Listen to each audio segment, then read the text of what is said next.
Welcome back to Bluegrass on this beautiful October afternoon. I'm out with Theo and Stone and we're headed over to the farm. And what we're going to talk about today is whether or not you really need an electric collar to go on off-leash adventures with your dogs. Okay. Now, I know electric collar companies spend a lot of money promoting their products, and I'm not even saying like I'm anti-electric collar or whatever, but I get so many emails where people are just petrified of taking their dogs out because they think their dogs are going to run away from them and they're never getting them back, and so they have to have some kind of technology to keep the dog safe. All right, so what we're going to do is we're going to take this 5-month-old Chocolate Labrador Retriever and that 4-month-old Jack Russell Terrier over to the farm, and we're just going to let them out of the van, and we're going to let them walk around and do some fun stuff, maybe jump in the canoe for a little while. Okay, and we're going to see like how much trouble it is to introduce young dogs to off-leash environments. Okay, now what I'll do is I'll take a long line in case, you know, for some reason these guys won't hang out with us, but I think what you're going to find is that if you start to introduce off-leash activities to dogs when they're young, you know, and you have some good basic obedience skills, you have some good socialization under your belt, then like, look, it's really not that big a deal. Okay, you have to think about this. People have had dogs and they've been, you know, like hanging out with them off the leash for a long time, and electric collars have only been around for a few decades. Okay, so like before I head out on an adventure with a young dog, I like to do what I call grease the groove, right? So I just come out here on my little exercise for small challenges course, and I review our basic obedience vocabulary, and I reinforce the idea to the dog that all the stuff that's fun comes via compliance with my expectations, right? So I want to develop a type of situational awareness in my young dogs where they, you know, they look around and they take the circumstances into account when they go to making their decisions. So when we're out here and we're working on our basic obedience stuff, they kind of know that this is just the boring schoolwork of life, and so they have to be polite on the leash. They have to concentrate on each obstacle. They have to show good proprioception. They have to show good focus. They have to be calm. They have to think about like working closely in conjunction with the handler to accomplish a goal that's not immediately important to them. Like, it's not important for this dog to, like, you know, turn a little circle on those 2 pavers, right? But he's doing it because that's what's expected, okay? And if you can establish, if you can establish a good baseline of basic obedience and respect, or what some people refer to as deference, with your young dog, then when you change environments, the dog starts to understand how much freedom each environment allows, okay? So our general working principle here is we come out and we, you know, kind of cover all of our essential life skills. We cover a very simple conversational vocabulary. Okay. And then when we get done with all this kind of stuff, we go do more fun stuff. Okay. We call that access via indirect action. So like an easy way for you to understand it, when you're a little kid, you come in from school and your mom says you have to get your homework done before you can go play. Okay, so we're just going to do the same thing with this dog, and we're going to start it off here on my exercise small challenges course. Then we go out back to the pre-adventure area, and when I can trust them to be good off the leash in the pre-adventure area, we head over to the farm. All right, so what did I do right there? I knocked out just some good, simple, basic obedience on the leash. The more important part about that skill set there is the dog was able to pay attention to me, meet my expectations while I was talking to you guys. Too many of you train your dog when you're looking at your dog, okay? And then when you get out in real life and you're trying to do something fun and your attention's gone, the dog doesn't understand that the same metrics apply in terms of obedience compliance, right? Okay, so I'm gonna walk out here and make sure these dogs will come with me. Come on, dogs. Now look, if I call the dogs and nobody comes to me, I know I'm not ready to progress to a true off-leash environment, okay?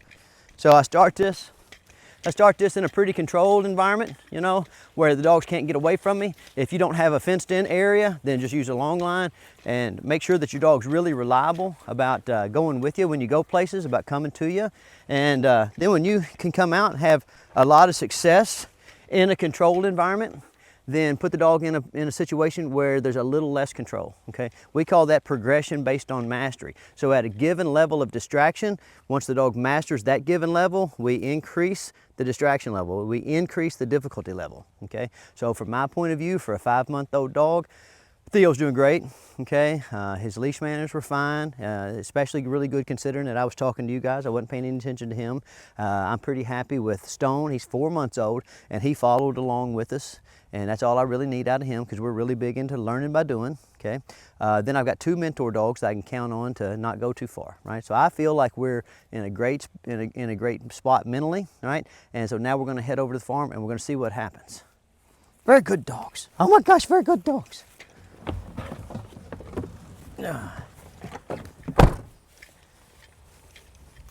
All right, so we've made it over to the farm. I'm gonna let these dogs out. Now the real key to making sure your dogs don't run off is to start your adventure with a double finger cross. If you do that, you're almost guaranteed to have success. All right, so let's see what we have here. Come on out of there, dogs. Oh my gosh. Now sometimes your dogs like riding so much, they might not necessarily want to get out of the truck. Come on, nerds. Okay, so I'm not going to talk a ton on this walk. I'm just going to kind of model the behavior for you guys, right? So when I get out, I like to model the behavior for the dogs. When I make these videos, I like to model behavior for you guys. So I'm going to walk, head up, eyes out, and I'm going to try to exude confidence, you know.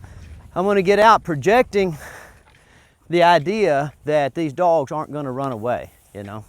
Now, I might have a little bit of suction over that direction because my assistant is over there putting the canoe in the water, and of course the labs want to get in the water first. But we're going to try to see if we can get these 2 puppies to follow us up here and walk along this wood line.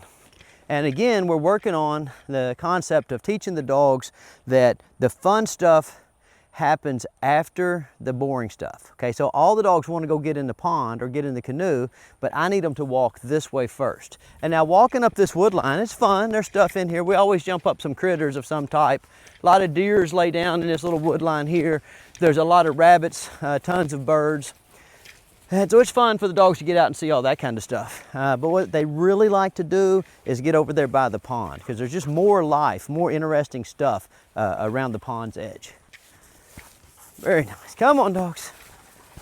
Now, as I'm walking, I'm not going to micromanage, but periodically I'm going to work to refine my skills, right? So if the dogs start to get a little bit too far away, I'm going to reach down and access my whistle and let them know that that's kind of far enough. Very good dogs.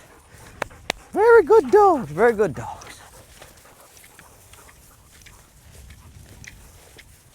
So Annie kind of gets up there. I call her back. She comes back and just checks in, and then I go back about my walk. I'll do that. I try to keep it in the 3 to 5 rep range per session. You know, I don't like to overdo it.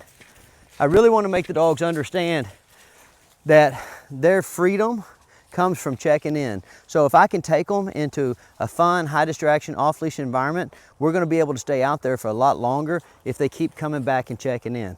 One of the things where you guys probably struggle is when you get out, if you don't have any firmly established boundaries, when the dogs start to get away, you start to panic. And then when you panic, like the dogs don't want to come back to that type of energy, you know. You got to be giving them a good, solid, like fun, but confident and stern like energy, you know. Like, yeah, we're out here to have fun, but like the fun has to be contained in this box, right? This set of rules that I've established. And where do those rules get established? Those rules get established in your yard training, in your training that happens in your controlled environments, you know. One of the things that drives me crazy is that people don't just understand that good off-leash obedience comes from good on-leash obedience. Very nice. Dogs, really good dogs mind out of habit. They don't need external motivators present at all times, like something simple like a piece of food or the ball or whatever. That, you know, like you really want to just go out and do stuff with your dogs until they get in the habit of being good. Now, when they're young, like these dogs, of course, they have short attention spans, so we have to come in with those external motivators all the time. But as they get older, they just kind of do stuff because that's how they do stuff. Very nice dogs.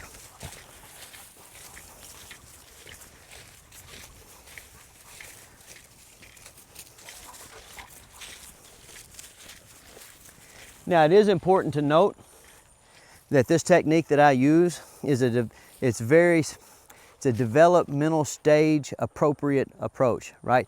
You can't come out here with mid-adolescent or post-adolescent dogs that don't have good socialization and don't have good basic obedience and use the same approach we're using today. Okay, this isn't for you guys. You guys need to do remedial training, okay? This is for puppies who are starting out on the right foot with a good dog training methodology that's being implemented with patience and consistency. And it doesn't even really matter exactly what the methodology is. People pay me for consultations all the time, and I'll tell them, I'll say, find somebody local in your area who's a competent dog trainer, somebody that can show you good results. And they'll say, but what about the way they train? And I'm like, look, the way they train is a lot less important than the results, because if they're getting good results, whatever they're doing must be good enough.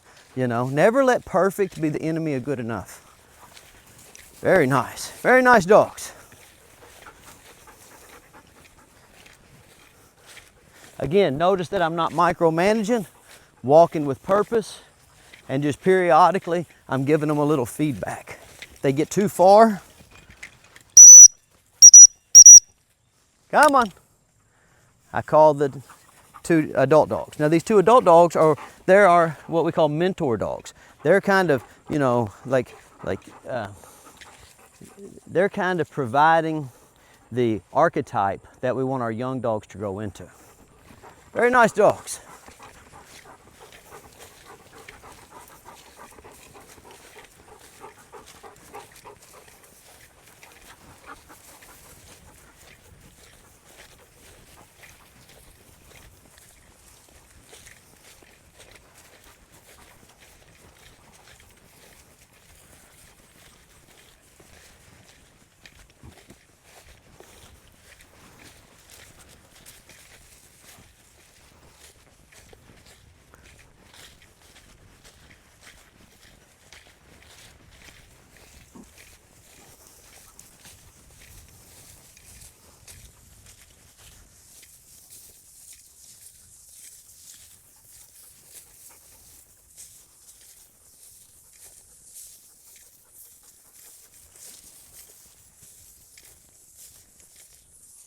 Now, 100%, one of the things that'll get in your way of developing a good off-leash dog is your repulsion at how dirty and muddy and stinky dogs like to get, okay?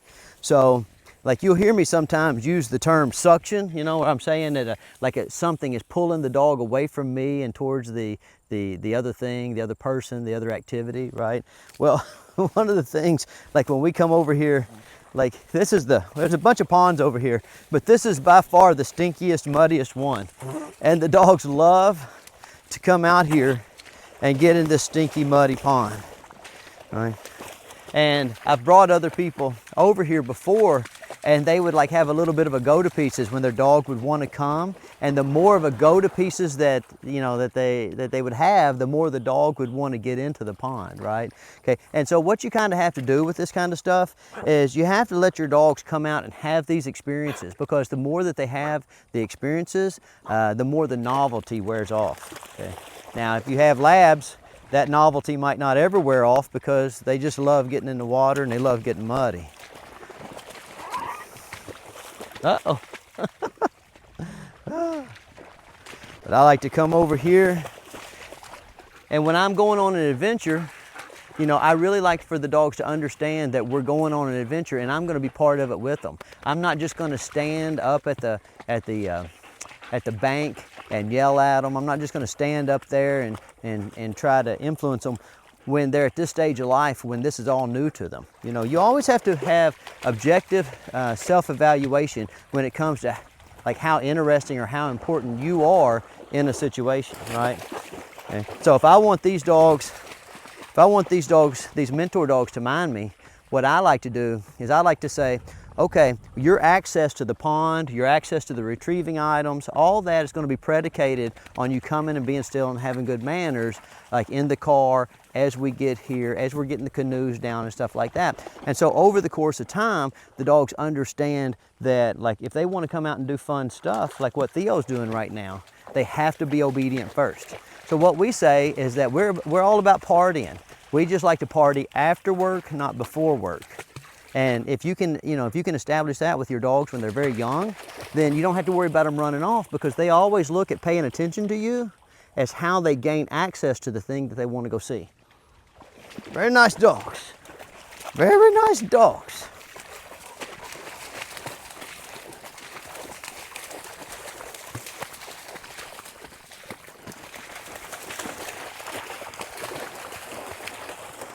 Okay, now cameraman, you don't have your waders on. You don't have to come any farther out here. I just walk over here a little bit.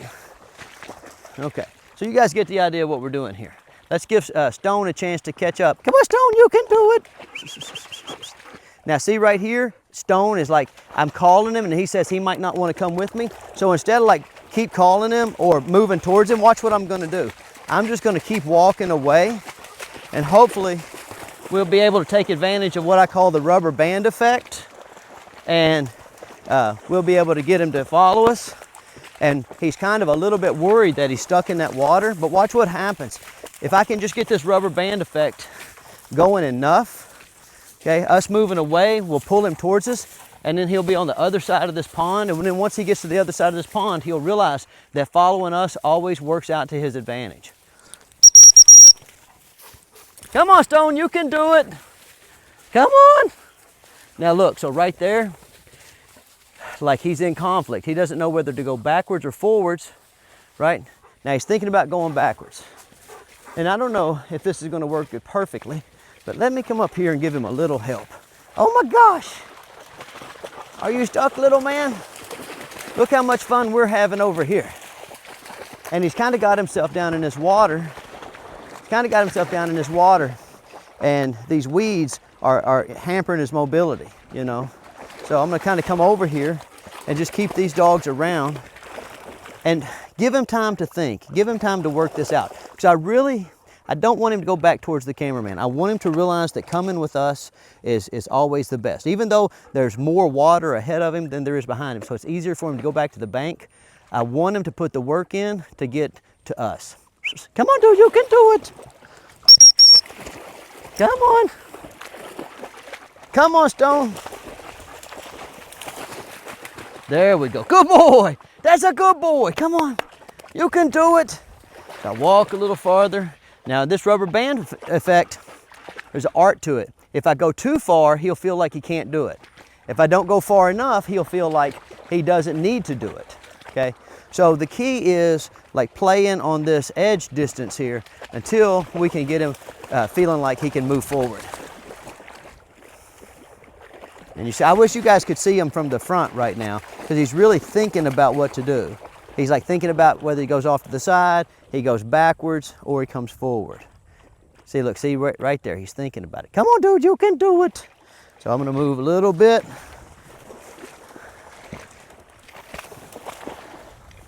And taking your time with something like this, I feel like this is where a lot of people get themselves in trouble, because he goes to whining or goes to complaining or feeling like he can't do it, and then you go do it for him. Well, a dog will never learn how to do anything if you do things for him. Oh, that's a good boy. Very good dog. Oh my gosh, he did it. He did it. Oh my gosh. Now, see right there? Perfect learning experience for that little dog. I take off walking across the pond. He starts to follow. When he starts to follow, he gets hung up in the weeds and the mud and starts to feel like he can't do it. I come back and I give him a little help. Guys, we always help as much as is needed, but absolutely no more than necessary. And I had to like kind of fiddle around on that edge of that distance, where if I got too far, he was gonna feel like he just couldn't catch us and go back to the cameraman. And if I came back too close to him, he was gonna feel like I was just gonna pick him up and rescue him. And I had to play that distance a little bit, okay? And I spent some time doing it. And this is where you guys get frustrated. Sometimes you're not patient enough. And eventually, what did he do? He went ahead and figured out that he could do it. Now I've got that licked, right? I've got it licked. I know that when I come to the farm, if somehow or another we get separated, he's gonna be able to do what it takes to come find me, to get to me. All right, now we'll go back up to the pond. We'll jump in the canoe a little bit, and we'll talk about how to teach dogs to be calm, attentive, and polite in the boat. Very nice dogs. Come on, come on.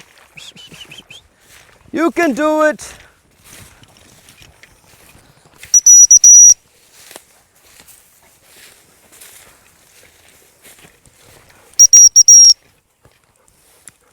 Come on. Look how muddy. Come on, you can do it, Stone. Let me get him over here, cameraman, show everybody how muddy he is. Oh my gosh, what a good dog he is. He's a very good dog. Look guys, if your Jack Russell doesn't look like that when you're going on adventures, you're not doing it right. Very nice dog. Come on. Very nice. Okay, so who is riding and who is just hanging out?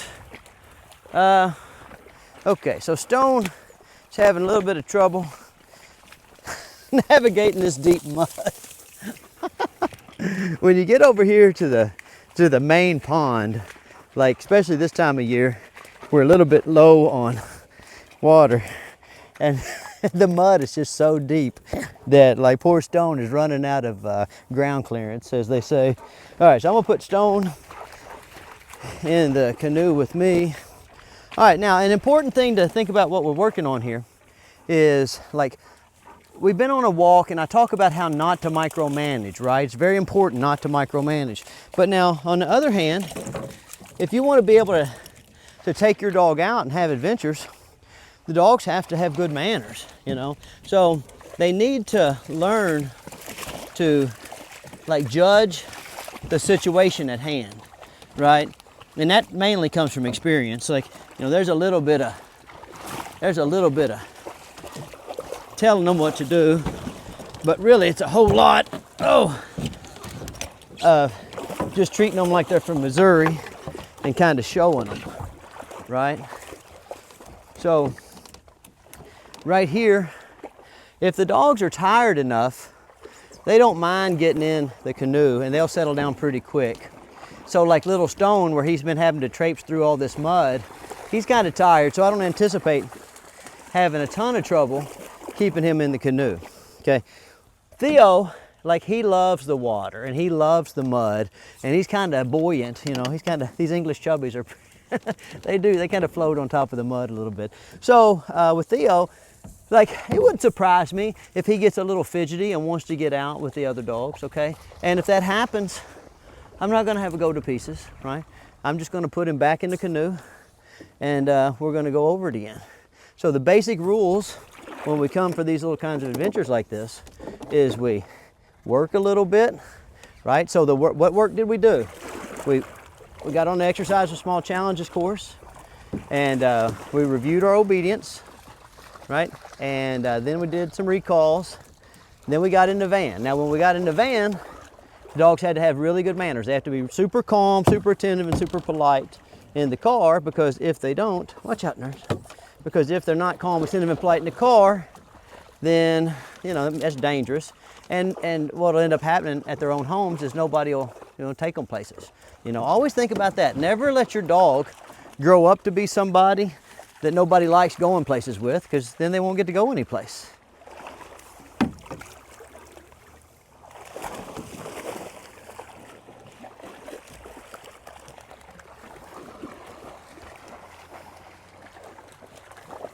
I turn him around. Ah, we're down a dog. Come back to the boat. And now remember what I was saying about learning by doing, okay? That falling out of the boat there, it's not a big deal, because I expected for the dogs to fall out of the boat because this is a practice session.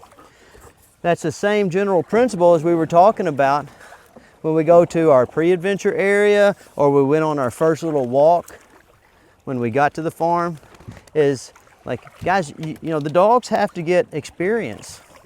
The dogs have to, you know, kind of get out and live a little bit of life. And so what this little dog, what he just figured out right then, was that, like, if he didn't pay attention to where he was at in the canoe, he was gonna fall out. Okay.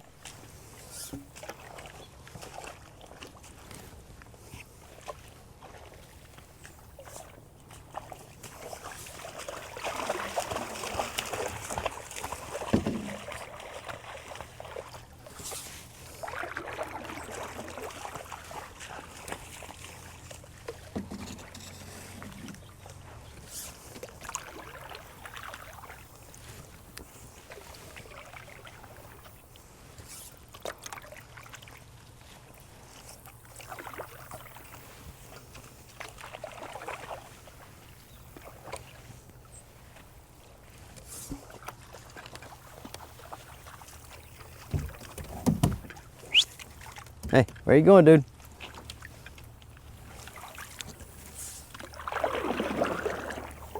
If I start getting a little too close to the bank, you see that Theo starts thinking about getting out. So I'm gonna come back out here just a little farther. And this again is where we get back to the art of dog training.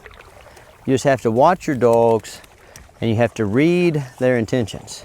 You know, a lot of times people will tell me things like, my dog does such and such, and there's no warning or there's no predicting when it's going to happen. And that's not true. What's true is just sometimes we aren't observant enough to notice the little signals that let us know that something's fixing to happen. So when you're out working with your dog, you need to be hyper aware of small changes in their posture and their focus and their vocalization patterns. You know, something as simple as just watching their nose start twitching can really let you know that that something's about to happen. Very nice.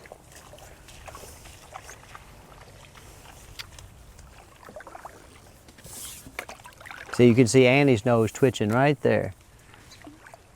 That lets me know that she's thinking about something that she smells. And when that nose goes, kind of the rest of the dog has a tendency to follow, if you know what I mean.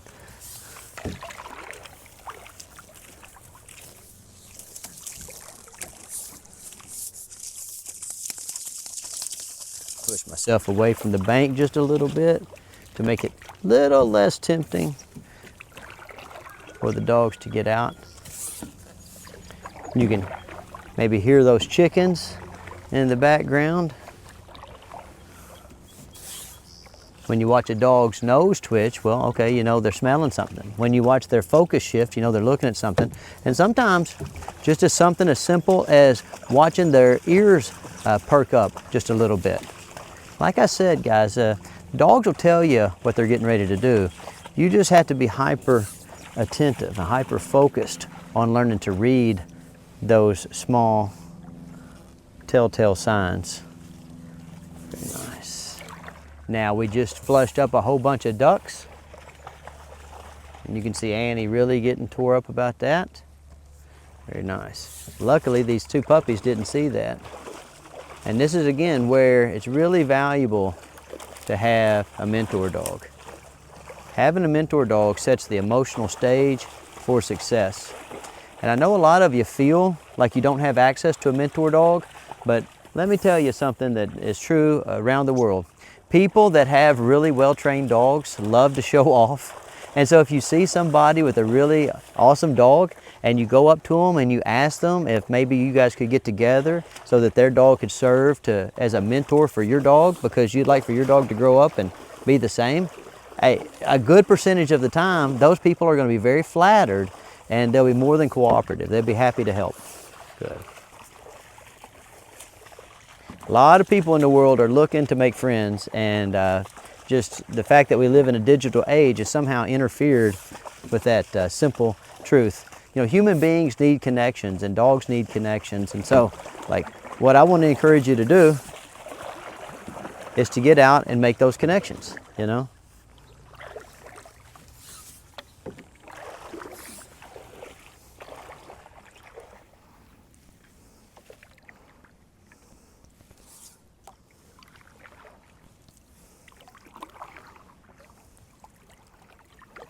All right, well, we have successfully navigated the entire circumference of the pond. Had a couple of little learning experiences.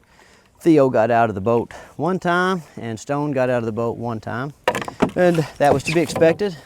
And here's what I know about, you know, what happens when the dogs make a mistake like that. That's just one less time that's going to happen in the future. And there was no reason for me to panic. I didn't need any kind of advanced technology to deal with that situation, just like I didn't need any kind of advanced technology to deal with keeping the dogs with me when we went on our little hike earlier, okay? Now guys, I want you to understand I'm not anti-technology. Of course, I'm sitting here with a fancy computer phone making a video, and you know, I'm pro-technology.